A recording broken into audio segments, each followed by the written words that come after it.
Sifat ma'ani ada 7. Ada juga sifat 7 lainnya yang dinamakan dengan sifat ma'nawiyah. Sifat ma'nawiyah ini berkaitan dengan sifat ma'ani.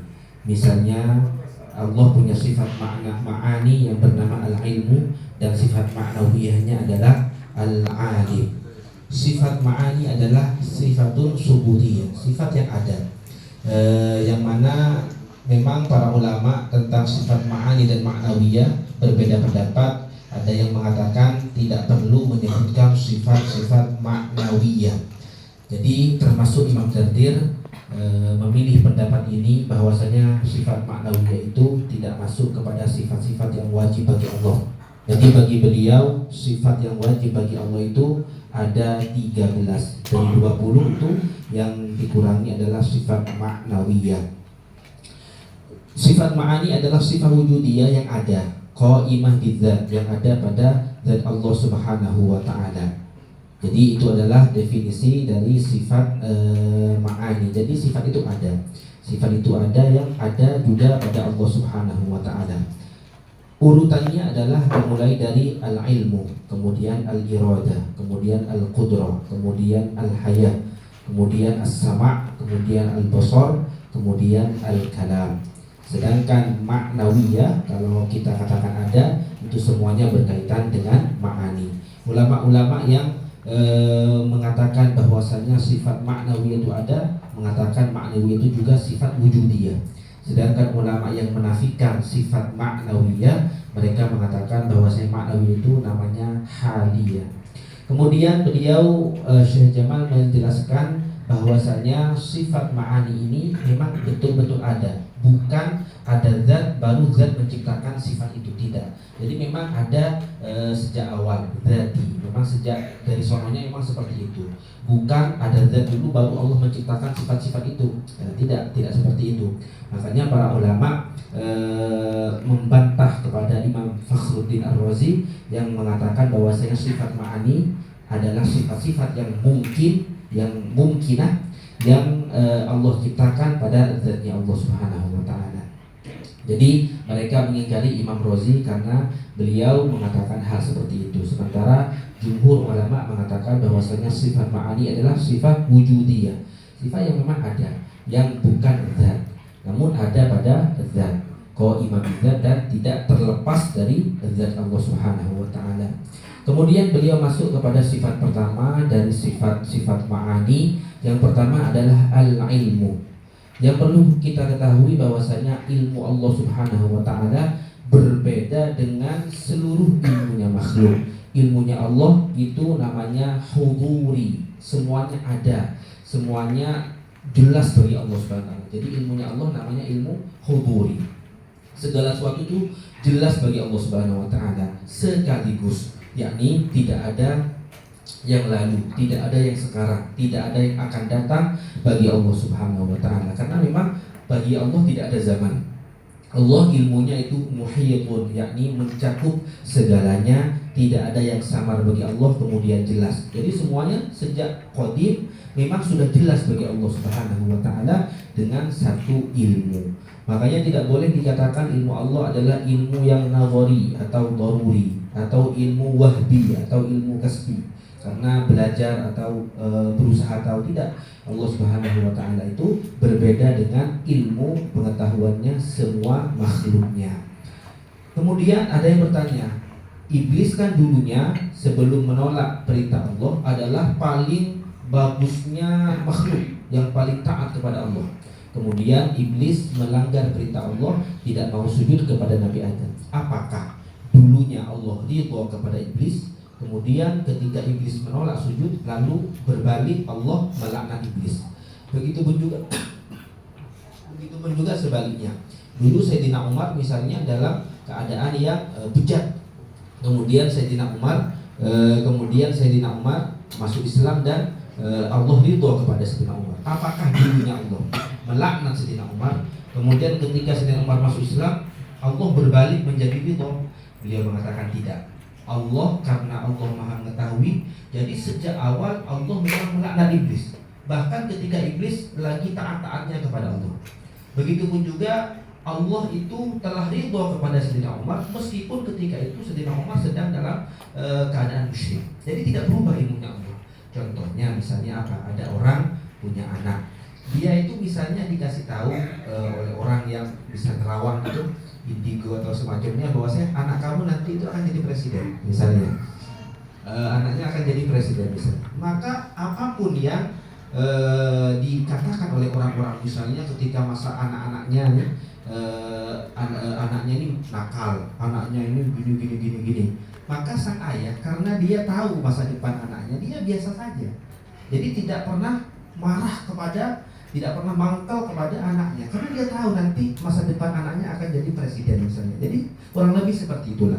Jadi karena sudah tahu, maka Allah tidak berubah, tidak dari ridho kepada melaknat atau sebaliknya.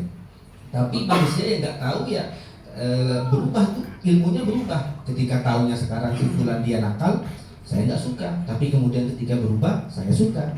Kenapa berubah seperti itu? Ya karena saya nggak tahu. Tapi kalau sudah tahu apa yang akan terjadi, maka tidak akan berubah ilmunya. Kemudian misalnya juga Allah Subhanahu wa taala mengatakan wanada ashabun nar menggunakan fi'il madhi. Padahal kan belum terjadi. Orang neraka tidak memanggil orang-orang di surga kecuali nanti di masa depan. Tapi Allah menggunakan fi'il madhi. Kok menggunakan fi'il madhi? Bagi Allah semuanya sudah terjadi. Yang ada di akhirat itu bagi Allah semuanya sudah terjadi. Sudah ada pada ilmunya Allah Subhanahu wa taala. Jadi tidak ada bedanya bagi Allah akhirat dunia, semuanya tidak ada. Semuanya sudah selesai bagi Allah Subhanahu wa taala. Jadi bagi Allah tidak ada fi'il madhi, fi'il mudhari', tidak ada bagi Allah zaman-zaman itu. Makanya kita harus paham tentang konsep ilmu Allah. Bisa dikatakan ilmu Allah adalah pondasi atau asas dari semua sifat-sifat Allah Subhanahu wa taala, karena semua sifat itu berkaitan dengan ilmu Allah. Iradah, qudrah berkaitan dengan ilmu Allah Subhanahu wa taala. Kemudian beliau masuk kepada al-haya, sifat yang kedua dari sifat ma'ani al-haya. Haya, kehidupan makhluk itu berkaitan dengan sebab-sebabnya, berkaitan dengan hal-hal yang menopang kehidupannya, yakni ada jantung, ada darah dan lain sebagainya, ada ruh dan lain sebagainya. Tapi Allah Subhanahu wa taala, kehidupan Allah Subhanahu wa taala tidak membutuhkan kepada apapun, tidak bergantung kepada apapun. Kemudian sifat selanjutnya adalah al-qudrah. Al-qudrah itu ada ta'alluq. Ta'alluq itu bisa dikatakan kapasitasnya. Kapasitasnya apa? Misalnya beliau kasih contoh tadi mata. Mata manusia itu punya kapasitas. Kapasitas mata manusia itu adalah melihat. Kalau mata disuruh mendengar, ya kan bukan kapasitasnya. Kalau misalnya ada orang pergi ke dokter mengeluh, dok, saya ini ada masalah di mata saya. Kenapa? Mata saya nggak bisa mendengar. Wah, kan memang betul mata manusia nggak bisa mendengar. Jadi kalau mata manusia nggak bisa mendengar, ya wajar karena bukan kapasitasnya. Nah begitu pun juga qudrah Allah itu ada kapasitasnya. Apa kapasitasnya?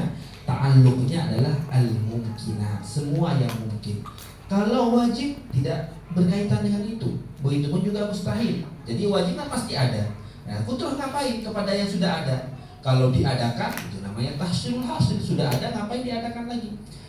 Tapi kalau ditiadakan, nah itu namanya qalbul haqiqah, merubah hakikat. Yang wajib masa kok ditiadakan? Begitupun juga mustahil seperti itu, tidak berta'alluq. Makanya apabila ada yang bertanya, bisakah Allah menciptakan Tuhan yang kedua?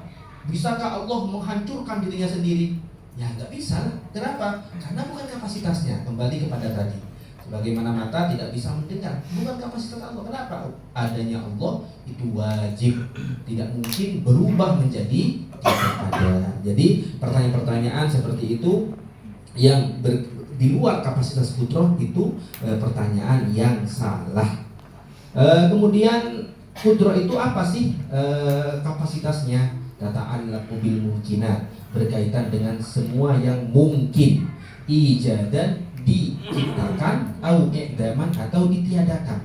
Tapi yang namanya qudrah ini menunggu iradah. Iradah itu kan keinginan Allah. Jadi segala sesuatu itu bisa diciptakan, bisa ditiadakan. Mana yang diciptakan? Nah, ini yang mendesain ini adalah iradah. Jadi tunggu didesain oleh iradah, baru dieksekusi oleh qudrah. Jadi bisa dikatakan kudrat itu urusan eksekutif. Jadi yang mengeksekusi apa yang telah ditentukan oleh iradah. Jadi iradah yang menentukan, kemudian dieksekusi oleh kudrah. Makanya Allah Subhanahu wa taala mampu atas semua yang mungkin yang telah ditentukan oleh iradah, baik untuk diadakan atau untuk ditiadakan. Makanya kudrah definisinya adalah sifat yata'atta biha ijadu kulli mumkinin wa idamuhu, yang dengannya Allah menciptakan semua yang mungkin atau meniadakannya, dan itu ala wafil iradah, sesuai dengan iradah. Misalnya ada yang bertanya, apakah Allah Subhanahu wa taala mampu mempunyai anak? Allah mampu nggak punya anak? Ibnu Hazm mengatakan tidak ada satupun yang tidak bisa dilakukan oleh Allah. Bahkan mustahil sekalipun bisa dilakukan oleh Allah. Sebenarnya Ibnu Hazm katanya dalilnya adalah karena Allah berfirman, "Lau aradallah ayyattakhidha walada." Kalau Allah mau mengambil anak, kalau Allah mau menjadikan anak, ya. Jadi Ibnu Hazm berpegang kepada ayat ini, bahwasanya kalau Allah mau mengambil anak, mengadopsi anak, maka kemudian Ibnu Hazm mengatakan berarti Allah mampu menciptakan apapun, bahkan menciptakan anak pun juga mampu Allah. Kata beliau, sebenarnya Ibnu Hazm ini kayak kurang paham tentang maksud ayat ini. Maksud ayat ini bukan Allah punya anak, bukan, tapi semacam mengambil anak. Yattakhidha itu artinya mengambil anak. Ya sah-sah saja. Kalau ini kan ayatnya ini, kalau Allah mau mengambil anak, maka Allah pilih yang paling mulia kan. Tapi Allah nggak mau untuk itu. Jadi ini bukan punya anak, karena punya anak itu berarti Allah SWT membutuhkan kepada anak, enggak seperti itu. Jadi di sini ayat ini adalah majaz, yattakhidha waladan, yakni yatabanna, yakni mengadopsi anak. Misalnya juga di ayat lain, lau aradna an nattakhidha lahwa. Lahwa adalah istri. Kalau kami mau punya istri, seperti itu kan. Ini adalah semuanya bukan menciptakan. Jadi ini semuanya ittikhad. Ittikhad itu menjadikan, bukan menciptakan, bukan membuat betul-betul punya. Nah, makanya istrinya Fir'aun mengatakan au natakhidahu walada. Bukan anaknya, tapi diangkat sebagai anaknya. Begitulah yang dimaksud oleh Allah Subhanahu wa taala.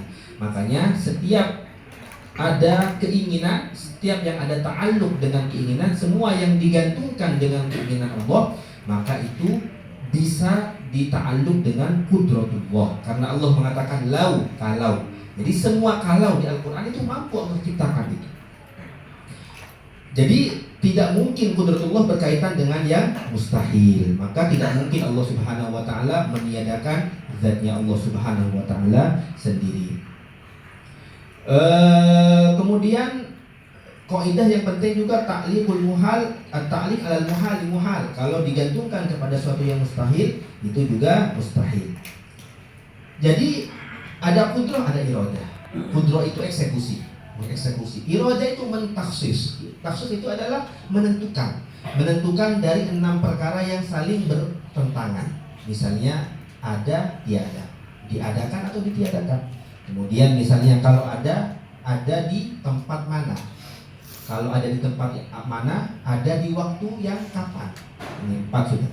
Jadi ada wujud, ada adam, ada zaman, ada makan. Kemudian arah yang mana, ya. Kemudian volumenya atau bobotnya bagaimana, maqadir. Jadi ada wujud, adam, kemudian zaman, makan, jihad, dan maqadir. Itu namanya al-jihad al-mutaqabilat, as-sitta al-mutaqabilat. 6 hal yang saling berkaitan. Kemudian Imam Ghazali mengatakan laisa fil imkan abda'u mimma kan.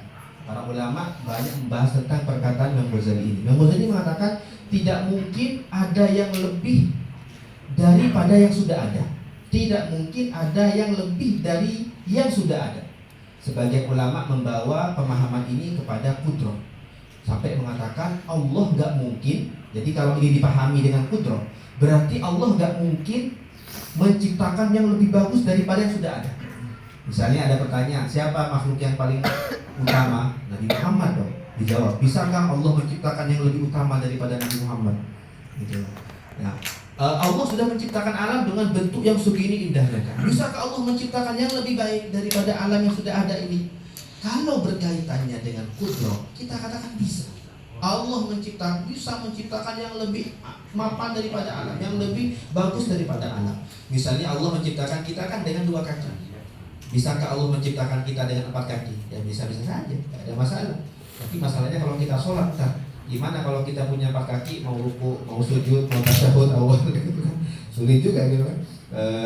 Begitupun juga kalau himar punya 2 kaki kan, gimana?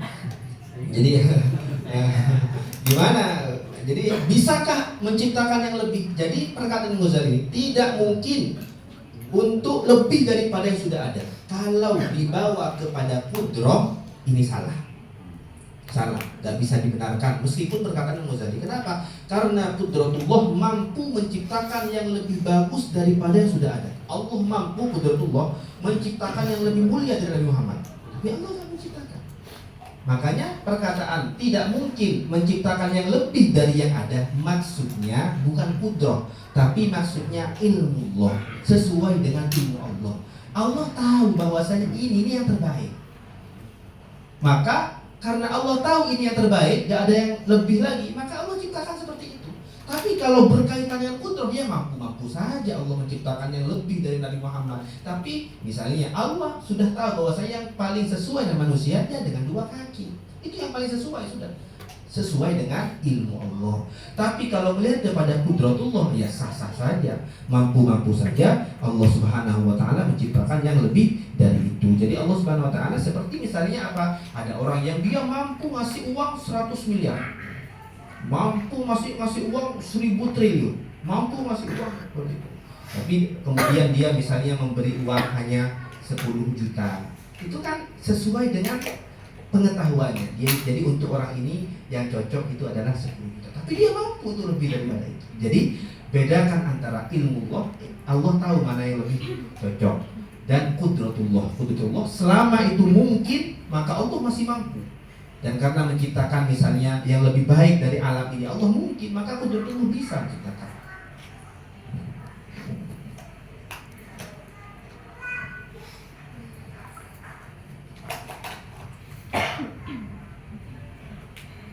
يبقى إذا نرتب هكذا الشيء الذي يوجده الله تعالى مرتبط بكل أراده. يعني الله تعالى لا يوجد ما لا يريده، وإلا بمعناه لو وجدت الأشياء رغما عنه من غير إرادته لا يقع في ملكه إلا ما أراده. إذن القدرة